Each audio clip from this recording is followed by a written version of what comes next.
I am so very thrilled to be speaking with comedian Jennifer Wong, a very punny person. Is it wrong to say that? It's not wrong. I think if you love puns, you love words. Yes, I love words very much. Yeah, words with. I love words very much.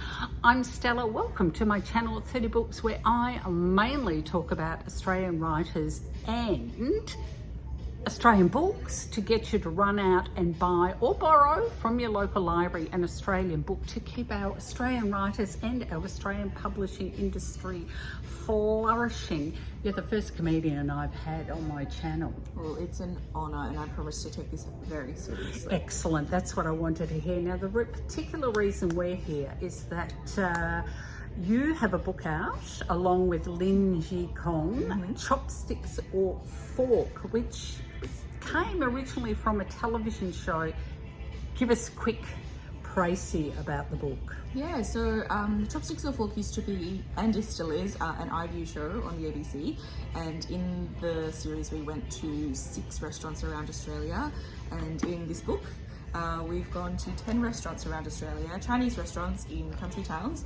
And we've spoken to the families and asked them how did they end up where they ended up, to do what they do, what makes them stay. And we also talked to the locals about why they love their local Chinese restaurant. So this book has got stories, family histories, Australian history. It's got 32 recipes that you can cook from. Your classics like sweet and sour pork, Mongolian lamb, honey fried rice. That was fried the rice. one, like, I'm not really, you know, I'm a capable cook, but I'm not very adventurous. And I thought, oh, fried rice I can do. You can do fried rice. I've seen a few people cook fried rice from this book so far, and the photos, they look really, really good. Just studded with barbecue pork and prawns, and it looks really, really good. I think you can do it, Stella. Oh, thank you. Thank you. And I'll send you a photo of the update. Now, what I particularly enjoyed in this book is, one, the history of the Lazy Susan, and I could tell that you wrote it, that bit. It's very funny.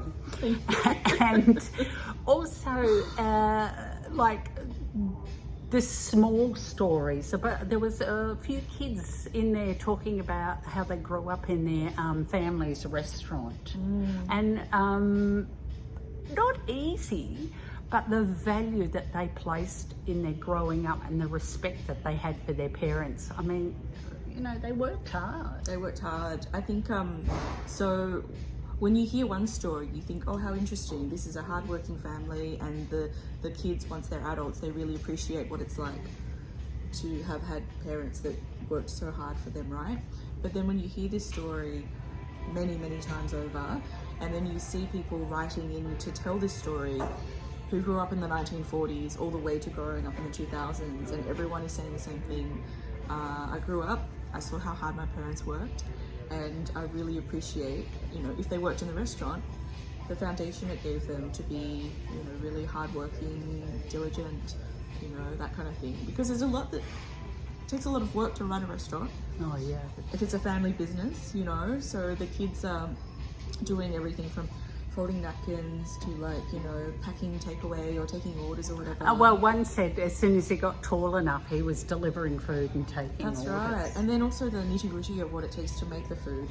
So there's one memory in here that someone wrote to us and shared about, and there's so many verbs. You know, we're talking about a love of words, and she's like, you know, she'd be working for her grandfather, and she would be slicing and dicing and rolling and wrapping and cleaning and scaling and doing, you know, all those kinds of things. And customer wrangling. Yeah. And she's just a kid, and there's a memorable line in there where she says, I've forgotten the woman's name, I'm terribly sorry, but it's such a beautiful line. She says, I used to like going to school on a Monday because it felt like a holiday.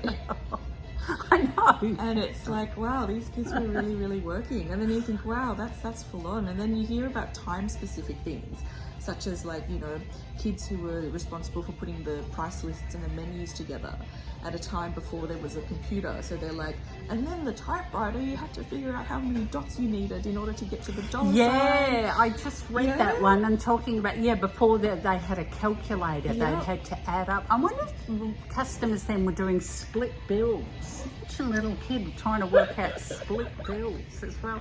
So tell me where the germ of this idea came from. Yeah, so my co-author Linji Kong, she was coming back from a road trip, and she had enjoyed a very, very excellent Chinese meal at a place in New South Wales called Kurua. And it's not a place that you would necessarily expect to have such great Chinese food, and she had the best meal. She had Peking pork and combination fried rice. I think in an RSL she calls me, she's like, I just had the best Chinese food of my life. And we had a chat, you know, where did the family come from? Why do they choose to work in Kurua? What keeps them in Kurua? Who's eating there? Why is the food so good? Why are they cooking the foods that they do? And so from that idea, Linji pitched it to the ABC and it became a series. And then a couple of years later, it's now a book. The book is just beautiful. Just open the cover as well. So it's got, is that red or orange cover? It's got, is that a dragon or a dragon? Yeah, And inside you got your phoenixes. Our phoenix. So this is also, there's a bit of a history, or not history, but the phoenix there, you've got something in there called Chinese restaurant bingo. And you have to pick out the particular, like, is there a particular font in the restaurant? that classic Chinese takeaway font that we all know, right? Yeah. Very, very particular. Is Richard Clayderman or Kenny G? So this is a Chinese restaurant bingo, where you can go in and you can see, you know, is there a vinyl chair? They're vinyl chairs, wood panelled walls, you know, the kind of white lace curtains, the lucky cat. What else would there be? I reckon there'd be the speediest service. Speedy service. Oh, yeah. In and out, Stella. Yeah. Get you in, get you out. Absolutely. Clear that table for another round. And more of a sit-down chatter. Yeah. Hold this for a minute while I rescue my scarf. Sure. So where did your love of puns come from? Yeah, my love of puns comes from coming from a Cantonese family. So that's my first language. And in Cantonese, there are lots of homonyms, homophones, you know, words that sound the same but mean different things. So as a kid, my dad was always pointing them out. You know, this is the same sound, but it means something else. So I was always scanning the words for like, is this same sound, same meaning, or same sound, different word? And so that's just how my brain works. So I applied that into English when I started to learn English. I love, so you signed mine, You Walk, and there are a few Chinese restaurants out there called the Walk On Inn, and like, That's probably a Thai restaurant actually. Because Thai restaurants often have very punny names. Have you noticed? Oh, well. Like the bow tie.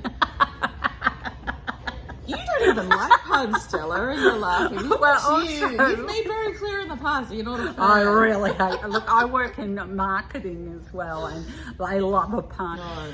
What is it about Australian country towns and Chinese restaurants? If you had to encapsulate, like, was there a theme when people talked about why do country towns, Australian country towns, love Chinese restaurants so much? Well, often people who were starting a business with not so much English skills went to a place where there was no other competition. And so That's smart. Yeah, so there's it's not like it's a place with heaps of restaurants. There's no other Chinese restaurant. Sometimes there's no other restaurant. Sometimes it's just the pub and the bakery. And so you then become the restaurant that's open all the time, every day, sometimes even Christmas Day. And you work really hard there.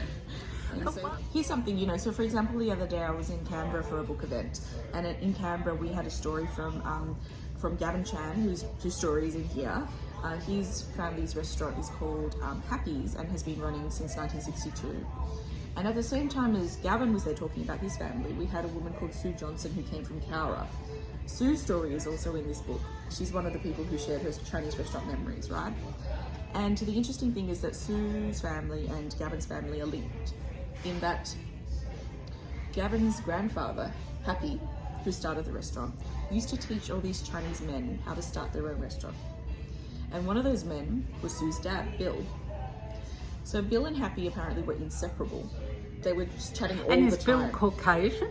Bill is Chinese. Bill is Chinese, but married a Caucasian woman who is Sue's mum. Yeah. So these two men, buddies, really, really good buddies, and Bill ended up working a Chinese restaurant in Cowra. He left Canberra where he learned how to be a Chinese restaurant, like run a Chinese restaurant, went to Cowra. Now, why did he go to Cowra? That's your question, right? Why are they in country towns? So apparently in like, say it was like the 60s or whatever, Bill turns to Happy and says, look, I don't reckon Canberra's going to be that big a town. I'm going to go to Cowra where there's, you know, it's just starting up. And so that's where he went. He went to Cowra. And the interesting thing is, Bill's restaurant, the Yangtze, became so popular. This is how popular it is. So, Sue's daughter works as a nurse in a hospital nearby. She's worked there for 20 years.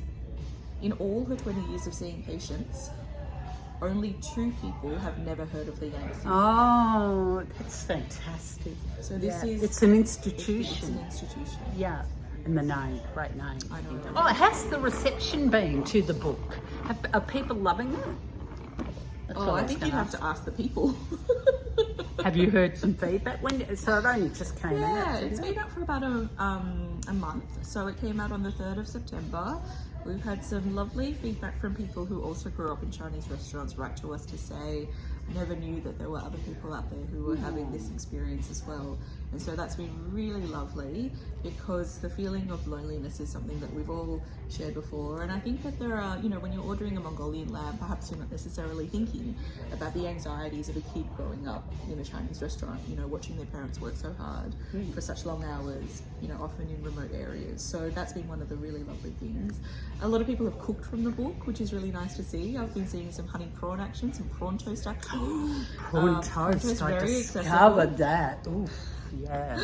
So I think that's been really nice. And I've heard a lot of people have said that they've gone to eat at their local Chinese after, you know, hearing a conversation about this. Yeah. It is time for the salad spinner of fear. You ready? I'm ready. Do you keep all your ideas fresh in there? Stella? No? Hey? Am I? Pick one. Oh my god, are they laminated? You have kept them fresh. Did you always want to be a writer? Is that applicable in this case? Did you always want to be a writer? I did. Oh. Always wanted to be a writer. And what stuff were you writing about originally? I think I was in kindy when I technically wrote my first book. Oh, and what was it called? Do you know what it was I called? can't remember. I think it was about a cat. I literally made a cover, and then I put the pictures in, and then I tied it together, and then I put the cover in, and I gave it to my teacher as a gift. Gosh. She looked at it and she said, how did you make that? In the way that teachers do, right? Yeah. Because at the time I would have been like, well, how did I make it? Well, I did this and this and this. And she knows how I made it. She could tell. But thinking back now, what a lovely thing to say to a child. How did you make that? Yeah, go on. All right. The worst writing advice you've been given or heard of. Okay. Yeah, or even the best or the worst comedy. I think that I have a quibble with write what you know when it's limited, I think, to like a topic like or okay, I'm gonna rephrase this. When people say write what you know, it makes it sound like what they're saying is, are you a bricklayer? Write about bricklaying. Or are you like a second daughter in a child? Write about being a second daughter in a child. And I think there's not enough focus on write what you know emotionally and write what you know from your experience as a person who has feelings. So I think that's, it's not bad writing advice, but I think maybe we're focusing on the wrong thing about the literal as opposed to what could be the abstract, which is things that, you know, you can't touch.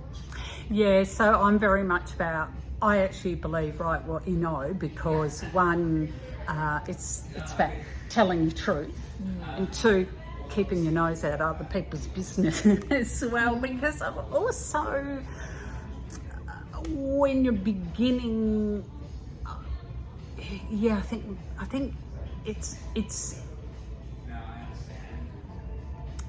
I'm not saying don't have imagination or anything like that, but I like nobody else can write what your experience more than yourself. Yeah. Yeah. I think when we put that into a question, it becomes something that's that comes across a little bit differently. So the question that I would ask in this situation would be, what is it that you can tell me That no one else that can. no one else can? Yeah. And that can be a story or an opinion or experience or whatever, but what is it only you can do? One more. Drive through. Jennifer Wong, it has been absolutely delightful talking to you. I know how exhausted you are because you are on the book. You're on the hustings for your book. But what is next for Jennifer Wong? What is next? You've got a comedy show coming up? Yeah, I'm doing my comedy festival show again in Melbourne, Sydney, Adelaide, and Brisbane. And so that's happening between October and November. It's got audience participation in it, hasn't it? But it's consensual audience I participation. don't pick on people. It's very much about like, would you like to give me a word so that I can do some puns with them? So, you know, nothing. I think I gave you bratwurst. I remember it because you were like, oh, It's because you're a silly sausage. oh right, Stella. you did it. What a joy. Thank you for having me today. Oh, thanks for coming on the program. Thanks for coming on my channel and run out and buy the book.